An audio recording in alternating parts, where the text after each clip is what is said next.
Sleeping pills, thrills, and a new king. The inside story of the World Chess Championship. Most people used to believe that chess players were intelligent and kind, but as we learn more about the game, the more we realize that it has an ego issue. Chess World Championships of hypnotists, spies, and multiple toilet breaks? Chess players frequently use various tactics to acquire even the smallest advantages in order to win the title of World Champion. Welcome to Checkmate Enigma. The king is dead, long live the Ding. China's Ding Liren is the new world chess champion. After a 24-day, 18-game marathon filled with anxiety and tremendous momentum swings, he is sitting down to speak the day after his spectacular triumph over Russian player Ian Nepomniachtchi. It turns out that Ding goes by the moniker Silent Storm, which is just as highly regarded as his decisive moves in the match. Drama off the board, thunder on it. That was the tale of this World Championship, which began when Magnus Carlsen opted to cede his throne and ended with Ding becoming the 17th World Champion in the annals of classical chess. What does being the World Chess Champion mean today? To win the championship, Ding defeated Ian Nepomniachtchi. However, the rules of the game have changed and the previous status indicators can no longer be as significant.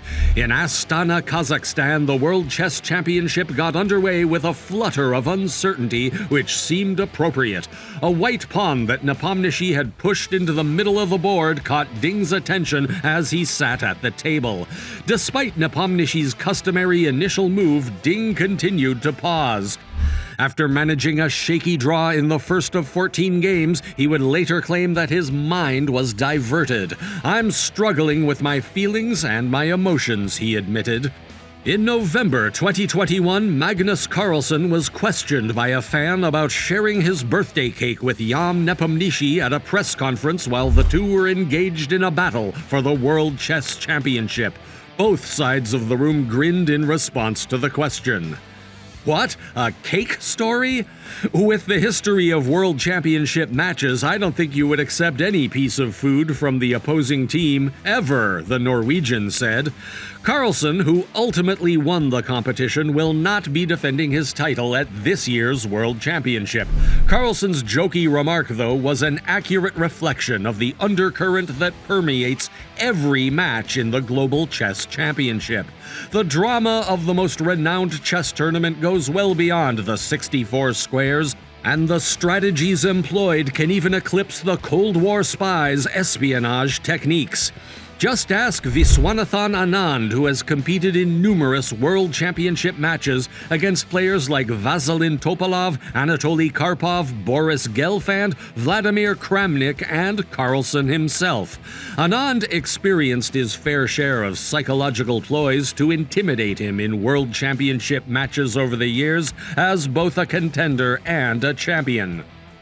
In Lausanne, Switzerland, in the 1998 World Championship match, Karpov defeated Anand. The Russian made sure that the defeated GM heard him tell a journalist that Anand was a nice guy who doesn't have the character for a big win.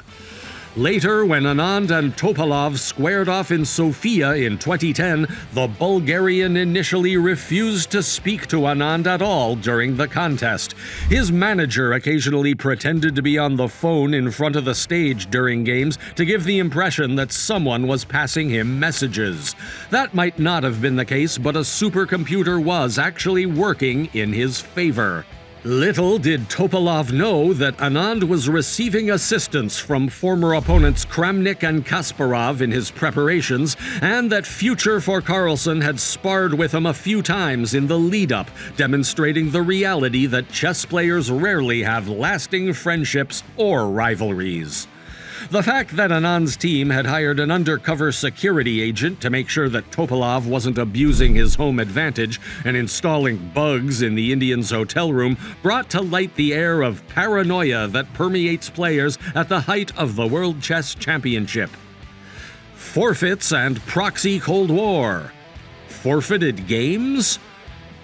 Topalov and Kramnik engaged in another very heated match in 2006. According to the manager of the Bulgarian team, the Russians made 50 trips to the restroom during one game, which raised suspicion because it was the only place in the arena that wasn't being recorded by cameras. Due to these allegations, the organizers asked the contestants to use the general lavatory instead of their private ones, which they then sealed shut. The ruling body also looked at the video to see how frequently Kramnik used the loo, far less than 50 times. The Russians forfeited the following game in protest of the decision to seal the restrooms. The event planners gave in, the restrooms weren't sealed.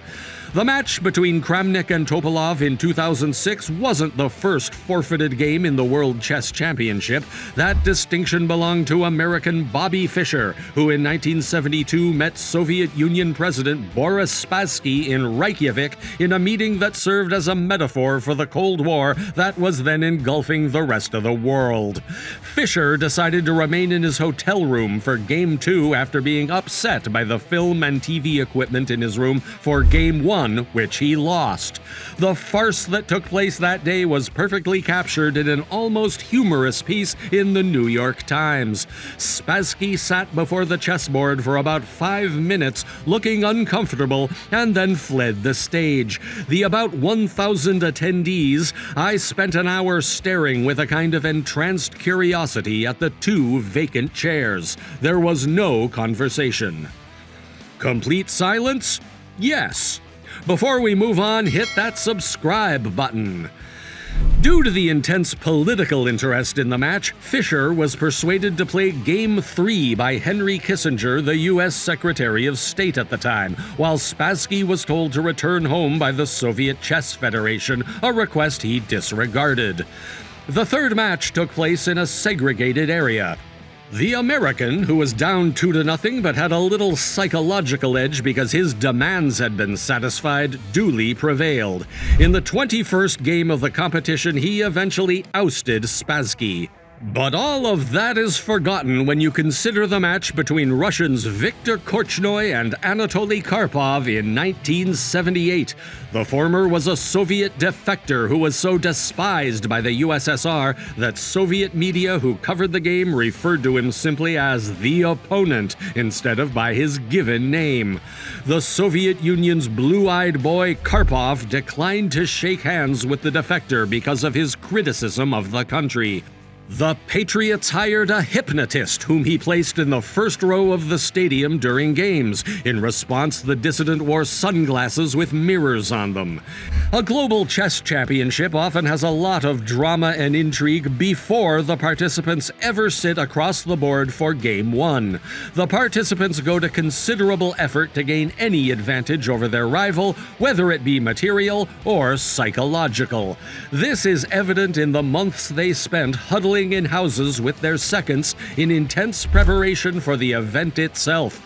At least until the tournament is over, the names of the seconds have been kept a secret.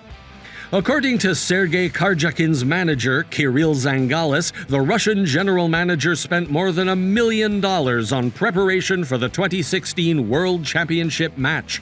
The world first saw Carlsen's impenetrable exterior break during that torturous match when the Norwegians stormed out of a press conference before it had even started after losing a game against Karjakin.